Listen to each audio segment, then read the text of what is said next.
Hello നമസ്കാരം, sports to മലയാളത്തിൻ്റെ ഏറ്റവും പുതിയ വീഡിയോയിലേക്ക് സ്വാഗതം. കുറച്ച് ISL കേരള ബ്ലാസ്റ്റേഴ്സ് അപ്ഡേറ്റുകളുമായിട്ട് തന്നെയാണ് വീണ്ടും എത്തിയിരിക്കുന്നത്. ഇഷ്ടമായി ലൈക്ക് ചെയ്യുക. നിങ്ങൾ ഈ ചാനൽ ഇതുവരെ സബ്സ്ക്രൈബ് ചെയ്തില്ല എങ്കിൽ ചാനൽ സബ്സ്ക്രൈബ് ചെയ്ത് നോട്ടിഫിക്കേഷൻ ചെയ്ത് വെക്കുക. ആദ്യത്തെ അപ്ഡേറ്റ് എന്ന് പറയുന്നത് ISL സ്റ്റാർട്ടിംഗ് ഡേറ്റിനെ കുറിച്ചാണ്. പുതിയ ISL സീസൺ നേരത്തെ സെപ്റ്റംബറിൽ തുടങ്ങുമെന്നാണ് പറഞ്ഞിട്ടുണ്ടായിരുന്നത്. ഏറ്റവും പുതിയുള്ള സില്ലീസിൻ്റെ റിപ്പോർട്ട് പ്രകാരം ഒക്ടോബർ 9 ISL തുടങ്ങിയേക്കുക. ISL ഒക്ടോബറിലേക്ക് മാറ്റാനുള്ള സാധ്യതയുണ്ട്. നമ്മൾ നേരത്തെ തന്നെ കഴിഞ്ഞ വീഡിയോയിൽ പറഞ്ഞതാണ്. ഈ ഒക്ടോബർ 9 എന്ന തീയതി കൺഫേം ആയിട്ടില്ല.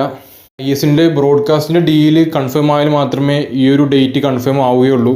കുറച്ച് കൂടുതൽ അപ്ഡേറ്റ് വരികയാണെങ്കിൽ നമ്മൾ അതിനെക്കുറിച്ച് വീഡിയോ ചെയ്യുന്നതായിരിക്കും. ഇപ്പോൾ എന്തായാലും സില്ലീസിൻ്റെ റിപ്പോർട്ട് പ്രകാരം ഒക്ടോബർ 9 ISL നടത്താനുള്ള സാധ്യതയുള്ളത്. ബ്ലാസ്റ്റേഴ്സിൽ ഇപ്പോൾ ഒരു വലിയൊരു പ്രതിസന്ധിയുള്ള കാര്യം നമുക്ക് എല്ലാവർക്കും അറിയാമല്ലോ. അതുകൊണ്ട് തന്നെ പല ആരാധകരും ചോദിച്ചിട്ടുണ്ടായിരുന്നു ഈ ഒരു ISL സീസണിൽ കേരള ബ്ലാസ്റ്റേഴ്സ് പങ്കെടുക്കുമോ എന്നുള്ളത്.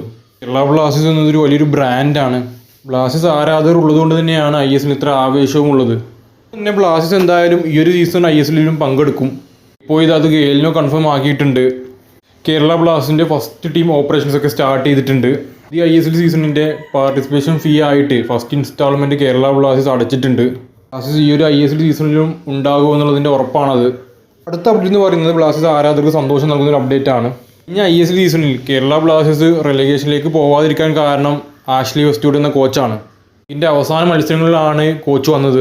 പിന്നീട് വലിയൊരു വിജയ കുതിപ്പ് തന്നെയായിരുന്നു ബ്ലാസ്റ്റേഴ്സ് നടത്തിയത്. കുറച്ച് വൈകിയെങ്കിൽ കൂടി മികച്ചൊരു സീസണാക്കി മാറ്റാൻ ആഷ്ലി വെസ്റ്റ്വുഡിന് കഴിഞ്ഞു.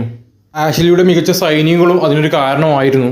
എന്നാൽ നേരത്തെ കോച്ച് കേരള ബ്ലാസ്റ്റേഴ്സിൽ തുടർന്നേക്കില്ല എന്ന റൂമറുകളുണ്ടായിരുന്നു. സില്ലീസ് ഒരു കാര്യം റിപ്പോർട്ട് ചെയ്തിട്ടുണ്ട്. കേരള ബ്ലാസ്റ്റേഴ്സ് ആഷ്ലി വെസ്റ്റ്വുഡിൻ്റെ കോൺട്രാക്റ്റ് എക്സ്റ്റെൻഡ് ചെയ്യാനുള്ള ചർച്ചകളൊക്കെ തുടങ്ങിയിട്ടുണ്ട്. ആ ചർച്ചകളുമായിട്ട് മുന്നോട്ട് പോവുകയാണ്. കഴിഞ്ഞ സീസണിൻ്റെ അവസാനത്തിൽ കോച്ച് കുറച്ച് ഡിമാൻഡ്സ് ഒക്കെ വെച്ചിട്ടുണ്ടായിരുന്നു ബ്ലാസ്റ്റേഴ്സിന് മുന്നിൽ. അത് ബ്ലാസ്റ്റേഴ്സിന് നൽകാൻ കഴിഞ്ഞാൽ കോച്ച് തുടരും. ബ്ലാസ്റ്റേഴ്സ് ആരാധകർക്ക് ആഷ്ലി വെസ്റ്റ്വുഡ് എന്ന കോച്ചിൽ വിശ്വാസമുണ്ട്. അത് തന്നെ കോച്ച് തുടരണമെന്ന് തന്നെയാണ് ബ്ലാസ്റ്റേഴ്സ് ആരാധകരുടെ ആഗ്രഹം. നിങ്ങളുടെ അഭിപ്രായങ്ങൾ കൂടി താഴെ കമൻറ്റ് ചെയ്യുക. വീഡിയോയുടെ അവസാനിക്കുന്നു ലൈക്ക് ചെയ്യുക, ഷെയർ ചെയ്യുക, സബ്സ്ക്രൈബ് ചെയ്യുക.